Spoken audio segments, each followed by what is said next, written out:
Turn this on. Good morning, ladies and gentlemen. Welcome to the Dawson County Board of Commissioners special call meeting. Today is Thursday, September the 4th, 2025.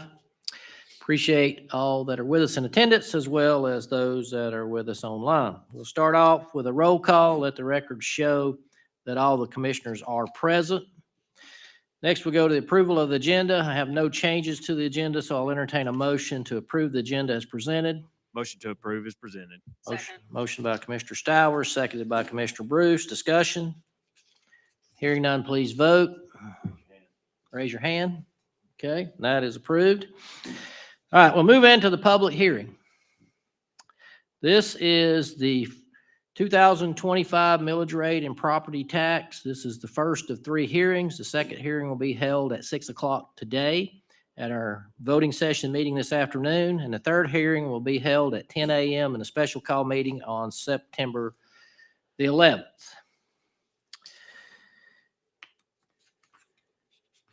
Anything the board would like to say before I open up this public hearing? Okay. All right, so at this time I'll open up the public hearing. Is there anyone here to speak on the 2025 millage rate and property tax? Anyone? Seeing none, I'll close that hearing, and the second hearing will be held this afternoon. All right, so anyone on the board have anything they want to add? I wanted to point out a couple different things. Number one, this year was an extreme challenge for both the assessor's office as well as Nicole's office due to the additional exemptions that are now applicable in the state for the legislation that was agreed upon by the citizens of the county last year, and that did cause some additional challenges for them with. I believe it was House Bill 581. A resident now is their assessed value did not change over what it was last year unless there was some sort of improvement to their structure. So they added a swimming pool, they added onto the house or something like that. Otherwise, the assessed value, if you were assessed $200,000 last year, you'd have been assessed $200,000 this year. Moving forward, the way that bill works is the most that it can increase is based on inflation, CPI inflation numbers. So with a cap of 3.5%, I believe is roughly what that looks like. So in theory, if you did not change anything to your house, you didn't add or improve or anything, you had a $200,000 assessed value last year times the millage rate last year. This year, you have a value of $200,000 times the exact same millage rate of where we were at last year. In theory, your tax bill should be the exact same. And that's the understanding that I have. That's the feedback that I've gotten from our folks in the assessor's office as well as the Nicole's office. So with the millage rate being set where it's at, if we don't move it at all, then your tax bill is exactly the same. It's not going up. The only way that you would see an increase is if you added on to your house, improved it, or you lost some other exemption or you lost homestead exemption. So I think that's something that we keep in mind. There was, I think the number was approximately a little over 1,000 exemptions that were applied for by everybody this year.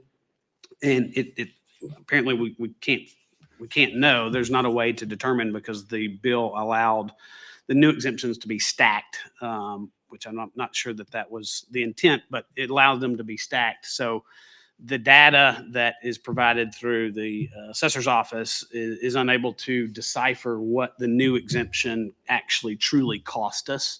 Early on, it was estimated it was going to cost $230,000 to the county. And this is talking about the county. The school's a whole different ballgame with whole other types of exemptions that they're wrestling with.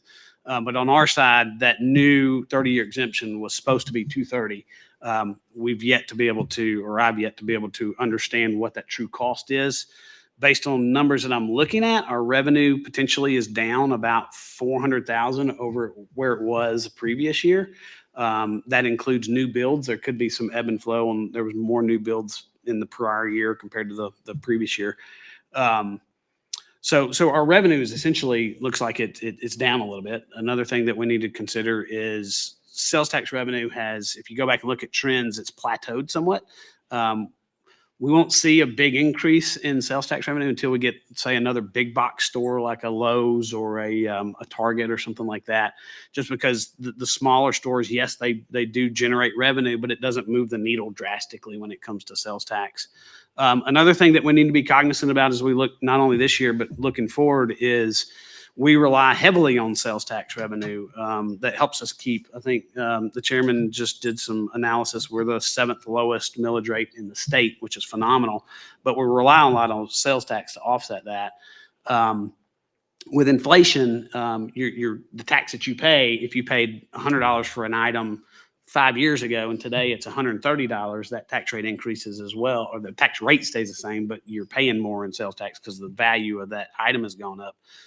If we see inflation curb, which potentially that can happen in the next 12 to 24 months, we'll see inflation kind of come back down. We potentially could see a reduction in sales tax revenue at a macro level. And so we just need to be cognizant of that as we look at our expenses. We've historically relied on our fund balance, which is our savings account, to really balance our budget as we move forward. One of the big benefits that we've had, it's a double-edged sword. It's not necessarily a benefit at all because we've had some vacancies. And if you're running a 10% vacancy rate, then you're returning that money at the end of the year at 10%. So we've been returning some money back to the general fund or the fund balance that we haven't used, even though we've budgeted with that number. But as we have been successful with reducing our vacancy rate, we're returning less to the general fund at the end of the year. So we just need to be very cognizant that that window is narrowing, or those two trend lines are narrowing. Our expenditures have been going up because we've invested just a tremendous amount of money in pay raises and trying to be competitive in the marketplace with our peers. But at the same time, as we fill those vacancies, we're returning less to the budget at the end of the year. So there's some challenges. Another thing that I'll point out, and it's been said publicly a time or two, and I think it's misconstrued, that the county has a 48% fund balance. There's a snapshot in time, and the auditors were here recently, and at that meeting, they did the snapshot, which is right after when we received the majority of our funds from property tax at kind of a one-time, concentrated time frame. However, we use that funds throughout the year. Currently, right now, on our current budget, if we were to use, we've estimated that we'll use, or that we've used $8.2 million of our fund balance for our current budget. Let's just say we return back 6.6 of that. We use 6.4. We use 1.6 million in fund balance this year. That gives us a 25% fund balance, which is ideally where you want to be, which is a 3-month savings or a cushion to make sure that we have the ability to address challenges such as inflationary changes or economic changes. And even we weren't awarded a grant for the health department. That was $1 million, and we may now have to absorb some of that in order to continue with that project to keep it moving forward. So there's a lot of challenges.